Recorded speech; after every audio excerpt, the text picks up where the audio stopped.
Welcome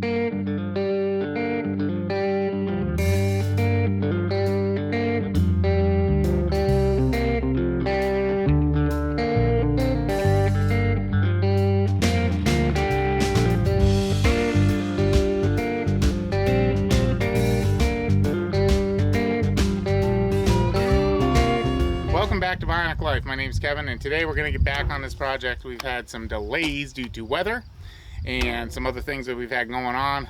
Basically, it was too hot to be out here doing this stuff. There's a lot of grinding involved. So I'm going to chamfer these edges so that I can weld the plates. This plate here has already been chamfered. I'm going to prep the area. This will be welded in place here, one on each side. Then this is the guy that is making the slot. We'll get this all set up so it's 11 inches, 11 1/8 inch roughly, maybe even 11 1/4. And that'll make our slot for our wedge.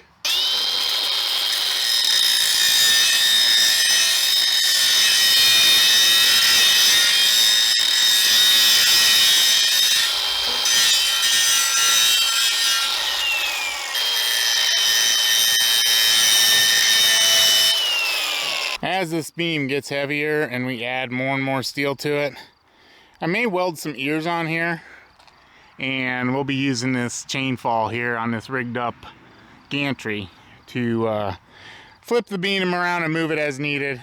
But it's kind of heavy now, and it's only going to get heavier. My hope initially was we could grind a little bit on this and jump right into the welding, and that just wasn't to be. Had some things come up, and it took way longer to grind this thing than I expected. But we're going to show you real quick what I did, and then we're going to kind of mock up the layout and how it's going to be welded up. And the next video will be all about the welding. And I do have a little bit more grinding to do, but I'm not going to show any more grinding than what's in this video today. And from here on out, it'll be welding and some of the fab work. So let's get started with that. So this is the beam that I cut with a plasma cutter. One end I cut with a plasma cutter, the other I used the diamond wheels.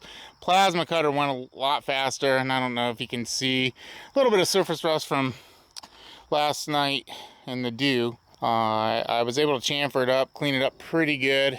I have 11 1/4 inches to here. That will give me enough play in here for the wedge.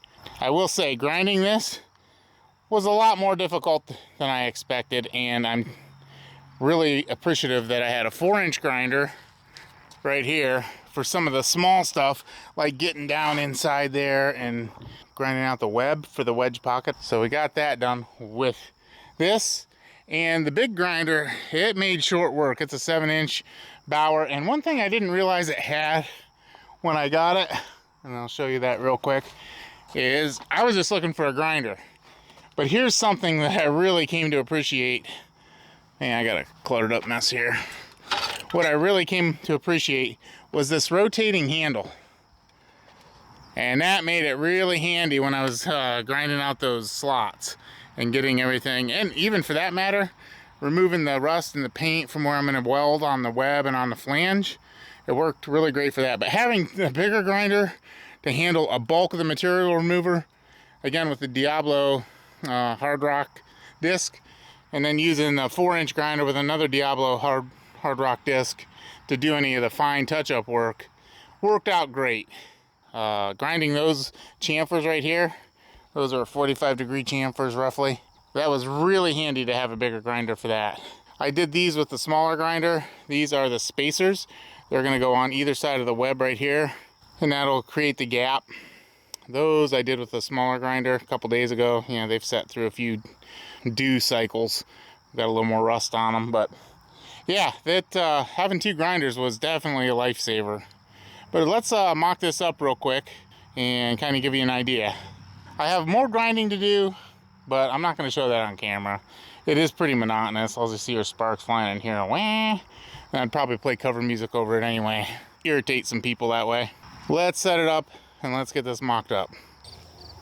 Might not get to welding it today, but I will do a quick mock-up just to show you how this is gonna work, or how I envision it working. So these are the spacer plates, one on each side, and that will handle the space for the wedge. Next, if I can do this without it falling, hopefully, carefully, these, oops, that chamfer is actually for the weld. It needs to go to the outside. I don't know if that shows up, but that's, you know, just so I can get a better weld on it. So this will form the side of the pocket. That's kind of the way I envision that. Gonna lean that out just a little bit. I'm gonna just put a quick clamp on this once I have everything kind of in place. And that side's gonna probably fall and smash me in the foot. So we'll do this. Come over here. Have I ever mentioned how much I hate heat and humidity? And wearing a prosthetic and a wool sock and all that fun stuff. So there's that.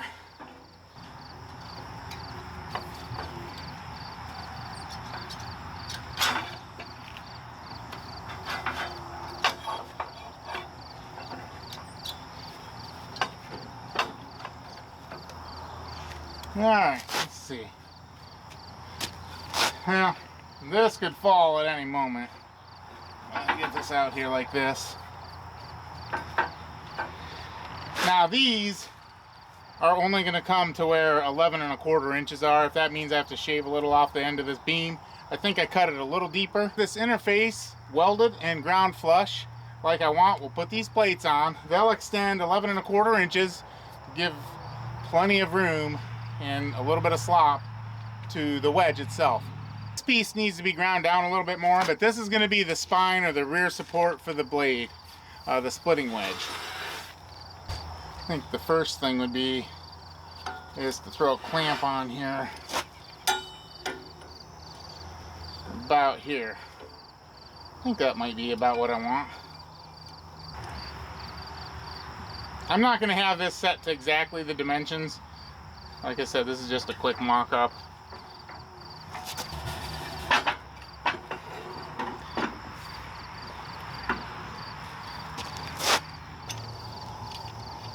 So here's the other clamp. We'll clamp it in place.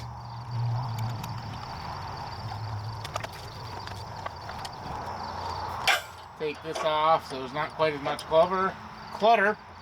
And I'll bring you over and we'll have a look-see. That's the web and the spacer plates. Hopefully that shows up. The end will be plated up like this. The wedge support, or the spine, is going to be about 16 or 17 inches. The completed wedge, the splitting wedge, will be slightly taller, maybe at 18 inches, 19 inches. It depends on how I play it out. This down here, the reason that's sticking out is to allow for mounting points for some various things. A hitch for one thing, and maybe some other items that I have in mind. I think are kind of innovative if it works out. If it doesn't, I'll tell you what they were. If it does work out, you'll see them in action. So there you go. That's kind of a mock-up of what we're going to put together, and we're going to be welding this up on the next video. I have a little more grinding to do. The top of this needs to be touched up, made it look nice. There might be a little bit more on the pocket itself, I'm not sure. There will be some grinding down in here, like I had mentioned, on the face here where the wedge slides in and out. I want to get that welded and dressed up real nice. There may be some grinding on the spacer plates. The next video you see, we will be welding.